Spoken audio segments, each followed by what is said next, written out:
The most significant impacted house is the one on the far east side of that street. That's the most impacted. We are doing that walkthrough right now for looking at multiple items. One, damage to the homes. We're also looking for parts of that plane because it'll be part of the investigation as we go through, right? And then we're also looking for victims. You say no one was transported from the homes, yeah, miraculously. Yes. Is it possible some of those, and I know this is very early, yeah, were vacant? It could be that homes were vacant, but at the same time, too, our fires crews did a phenomenal job of doing primary and secondary searches. The way that works for us is we have one crew search the entire home, a secondary crew comes in after them, searches it again. Now that we've had daylight, we're also flying our UAS, which is our drone. So our drone is getting flown overhead, too, to make sure that there's no damage on top of these homes or anyone there either. Have any of the residents been able to tell you how in the world they survived in terms of your people? I believe that some of our people ran into residents when they were coming out. I don't have any of the updates on that. Was it headed to Montgomery Field?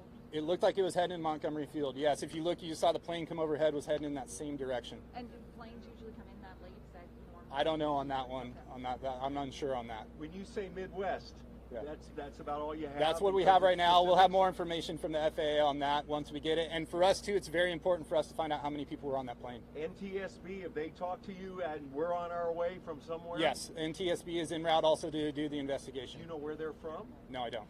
And you know when they'll arrive? Hopefully soon. I do not have an arrival time. As soon as we get that to you, we'll get it passed across from our PIO. Was it all military housing that was affected? Yeah, so everything behind us here is all military housing. To the south end of Arrow Road that you see is all military housing around it. We're standing on military housing ground here right now. So it was all military housing that was affected. And when you talk about the debris field, like how can you kind of describe like how big of a debris field are we talking about? So we're talking about the debris field all the way back to the power lines that you see behind you. So that's where we're investigating from there, trying to keep that area back. You say power lines. Yeah. Possibly, I know you don't want to speculate without the FAA or NTSB, but there's a debris field from power lines that are nearby. Yeah. Can you be more specific? So as you can see behind, there's a clipped power line behind us back there. We're trying to figure out if that was involved from the plane. That's something that they'll be investigating also. I don't have the exact numbers as to if it did hit it or not. The nature of the debris below the power line would indicate? That's what we're looking at right now. That's where we're sending. No, that's why we're sending our second FOB crew to see if it does affect it or not. Our first main concern was the houses behind us, to ensure that those were there. So our first crews went through and searched that. We're now moving our crews over to that debris field behind there with the FAA to work on it. With the power line clip, do we know about outages right now? So right now, luckily, we have no outages that have been hit. SDG&E has done a great job giving us updates and ensuring that everything is running well. As the day goes on and more people wake up and go through the rest of it, we'll ensure that we give you updates on that if there is any power affected. I know San Diego Humane Society is here. We've seen a number of animals carted out of the neighborhood. Can you tell us anything about those animals? I don't have number of animals. I can get that to you, absolutely. Do you know if they were hurt or if they're... I don't have that either. My main focus was trying to ensure that we had all the people out of there first, but I can get you all those numbers here shortly. Do you know whether EMTs were treating people there? We were over at a self-evacuation center, and there were people with burned feet, for example, just trying to get out of their homes. Yeah. Did you have people on the scene actually treating people? Yes, we had people on the scene treating people. Nobody was actually transported. The people that were over at your scene were brought back to the scene, treated. They were not transported to the hospital. They decided to sign out. Any other questions?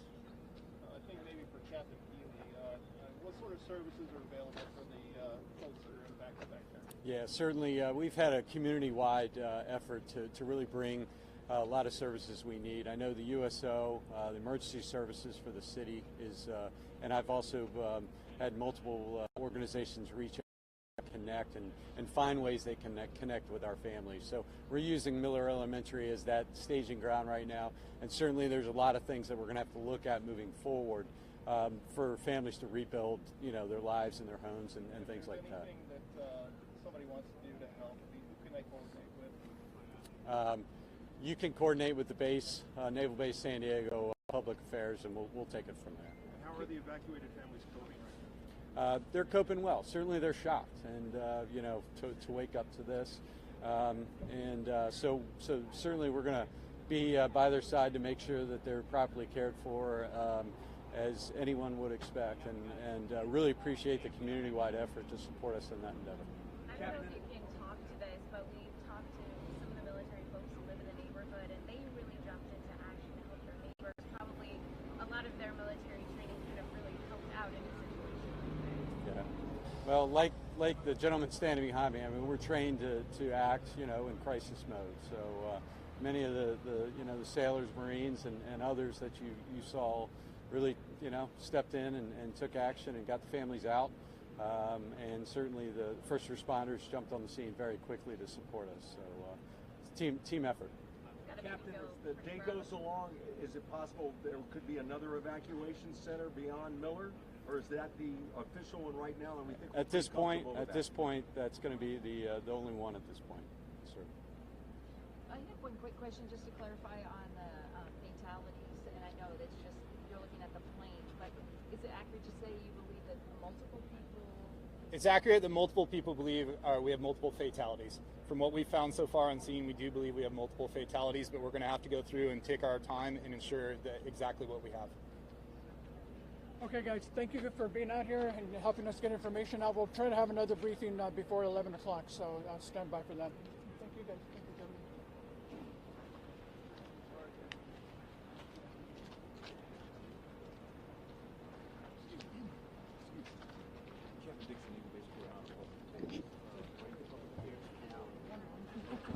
Hey guys, we have a secondary media location that's set up. It's across from the house. 3197 Sanders. Yeah, Jay. 97 Should be here in a few minutes. Okay. The officer will let you under the I've known gate. Jane over the Stand in phone line. forever because I used to be 3197 Sanders. you're on Anfield together.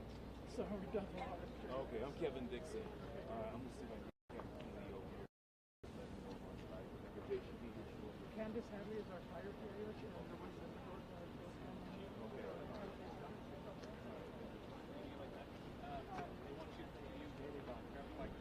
You want me to use this? It's up to you.